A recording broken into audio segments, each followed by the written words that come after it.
বৈশাখ মাস, বাইরে অনেক বৃষ্টি হয়ে যাবে। এই যে বাইরে কত মেঘ, বাতাস, চারদিকে এই যে আম গাছ আছে অনেকগুলো, কিন্তু আম গাছের নিচে আগের মতো এখন আর ফুলাফান নাই।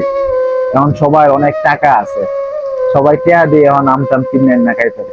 কিন্তু আমরা শুধু সময় বৈশাখ মাসে যদি মেঘটা নামছে, দৌড়মাইরা করতে বাইরে ঘুরছি, বাইরে সাথে তীরে খবর দিচ্ছি, ডাইকে আনছি, মেঘ নামছে আজাই।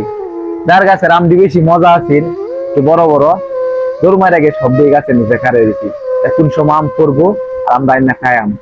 কত মজা করছি সবাই মিললা। হ্যাঁ, যদি আম না পড়ছে তাহলে বৃষ্টির মধ্যে গাছ উঠতে পড়ছি, গাছের ফাইরে লেখা করছি আম। আর এখনকার ফুলাফান বাপ মা ঘরতে বাইরে গেলে গেই দেয় না, মানে মেঘাইলে হন মোবাইল দেখো, ওইটা মোবাইল ঠিক বাইরে লাগবো, আম কিনাই না খাওয়ায় মানে। কিন্তু আম যদি আমরা কিনাই না 20 কেজিও খাই, এই মেঘের মধ্যে আমরা শুধু সময়ের একটা আম মানে টুহাই না খাওয়ার মতো মজা, এই আনন্দ সমান হইতো না। মানে আমরা সময় তখন মেঘ আইলে বাপ মা আমরাও দিছে না বাইরে বের লেগা, কিন্তু আমরা চুরি হয়ে রইলেও করতে বাইরে করছি।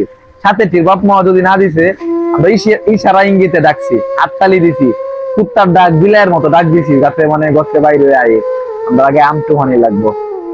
কই গেল এইসব সোনালী অতীত। হ্যাঁ, বড় আর সাথে সাথে আগের যে আনন্দ মজা সব হারায় গেছে। এখনকার ফুলাপান্ত্র এটা মানে বুঝতোই না আগের মজা আনন্দ এই দেখি। এরা এখন মোবাইলে ফ্রি ফায়ার নিয়ে ব্যস্ত, মোবাইলে বিভিন্ন ভিডিও গেম নিয়ে ব্যস্ত।